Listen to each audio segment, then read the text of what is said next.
Hello. This video is about healthy views for when loved ones die.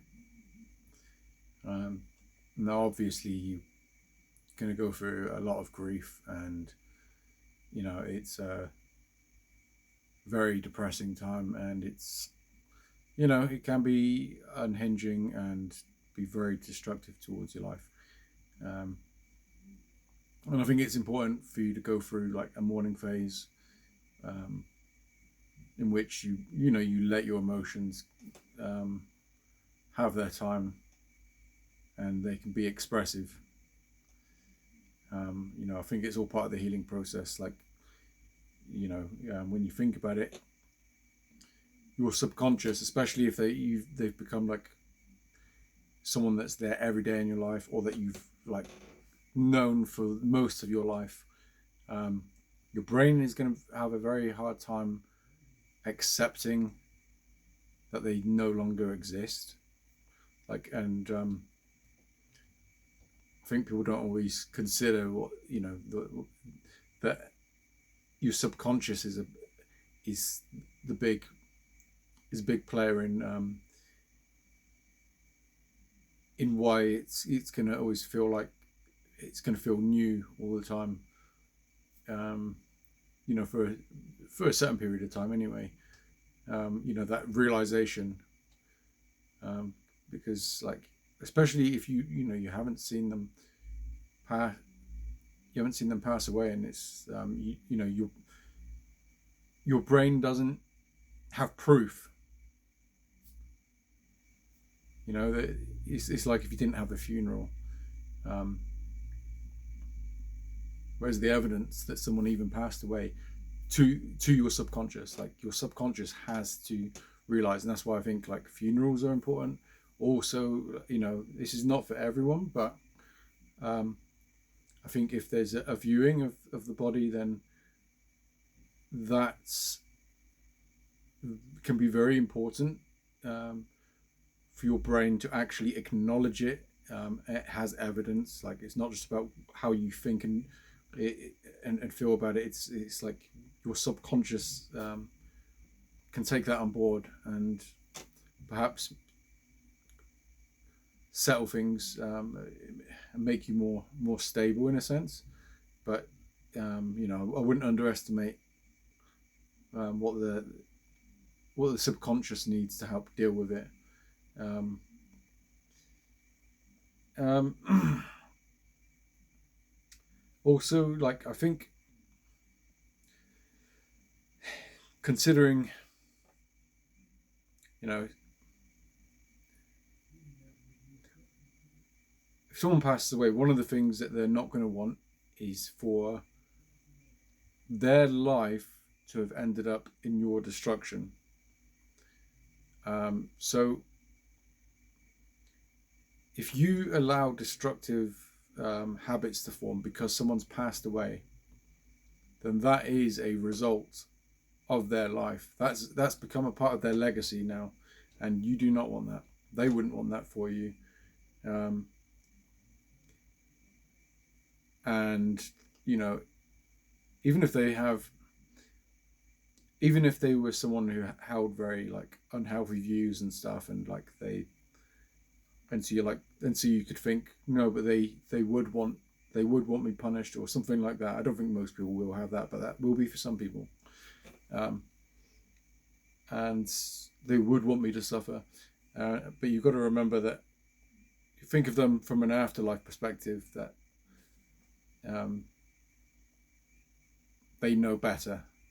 Like you imagine like the enlightenment of like someone going from like limited knowledge and like um, understanding of things from their own perspective, from their own life. But imagine just the enlightenment of like not not being worldly anymore. And so if you're thinking of them in the afterlife and what they would think then, um, I would say that it would be a healthier view then, and it would be more like thoughts of your welfare and caring about you and what's best for you. And so like Like as an example, this is a very basic example, but my grandmother passed away, and I'd already planned to give up smoking for the new year. And it was on the 28th that she passed away. Um, Now, I was told that I should, I shouldn't give up the smoking because like it's a bad time. Um, but I had already planned to give it up, and so it was the perfect time, perfect excuse to carry on smoking. But I wouldn't allow that to be a part of her legacy. That was not going to be a part of her life, leading to a destructive um, habit. And so I committed to it, using whyquit.com. Very good website for that. But anyway, don't let their life lead to destructive habits. Also, be honest and think about their life. Think about their message. Like, their life certainly is not whatever was the last thing they did. It's about the whole spectrum through life, everything.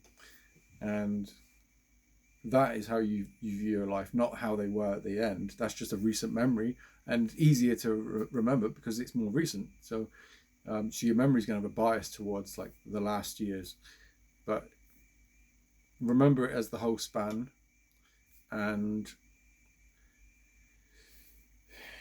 it's healthy to acknowledge the bad things as well as the good things with them. Also, it's you want to know, like, the aim. I think I think you can make from it is that you're going to take something from their life that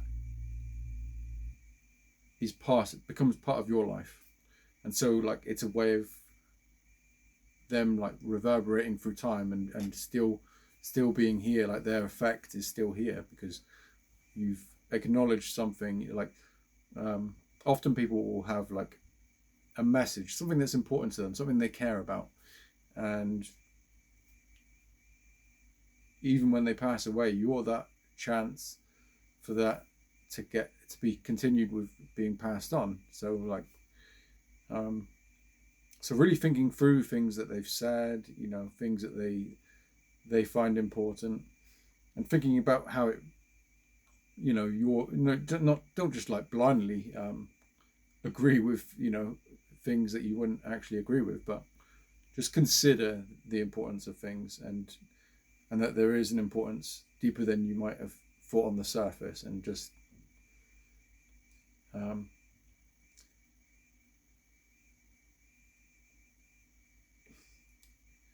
yeah, but it's important to acknowledge the bad things as well, and it's all a part of them. But you've got to, like I said, with that enlightenment thing, it's just imagine that they're gone from that now. They know better than that. And if you don't believe in the afterlife, the same principle applies. You don't, even though you don't believe in an afterlife, doesn't mean you can't visualize it. Doesn't mean you cannot spend time with them in your mind, which leads me to another thing that I found healthy and good for me, and actually like inspirational. Is like when you visit like their grave or whatever place that you associate with them.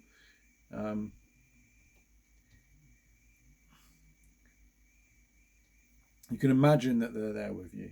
Like some people are obviously going to find it harder than others, and some might not be able to do that. But I find like imagining that they're with me, and we just go for a little walk, and I'll imagine that they're right next to me and we're talking to each other.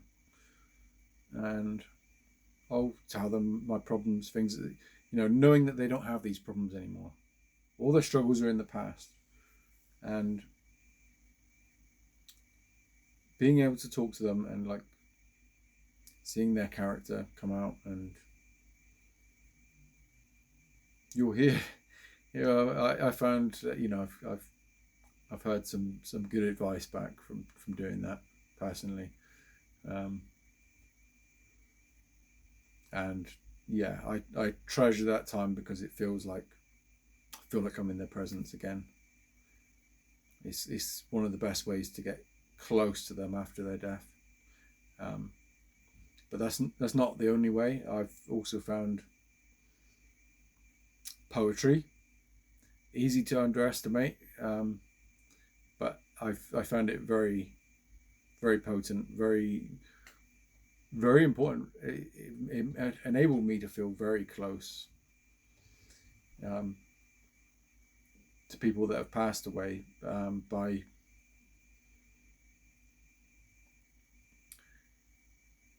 because poems are like restrictive, or they certainly can be, like in terms of like syllables and structure.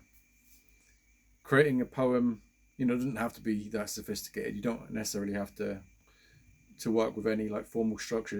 It's about what's important to you. But I found having a structure important because the limitations made you have to think harder, and so you really had to like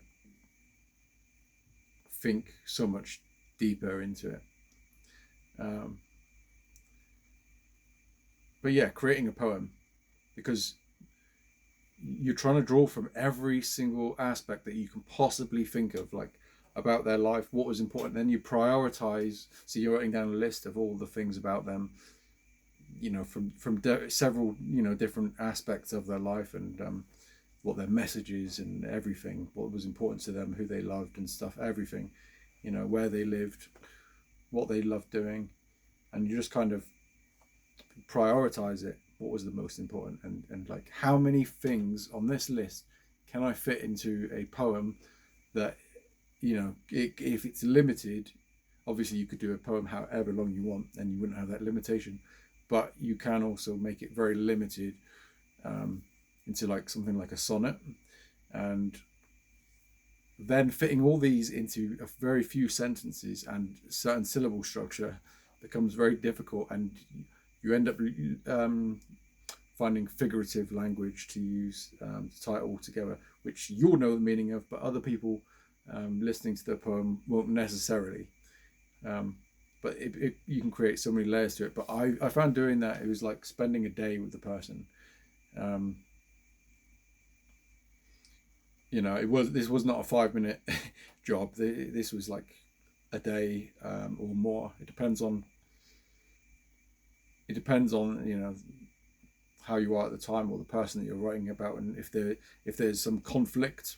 I had conflicted feelings with one person, and so I actually never got to finish it, which was writer's block. But they also lived in an area with streets named after famous poets, so that was writer's block. So that, me not completing it, was actually part of the poem itself. But anyway, yeah, that's these ways that I've found personally helpful.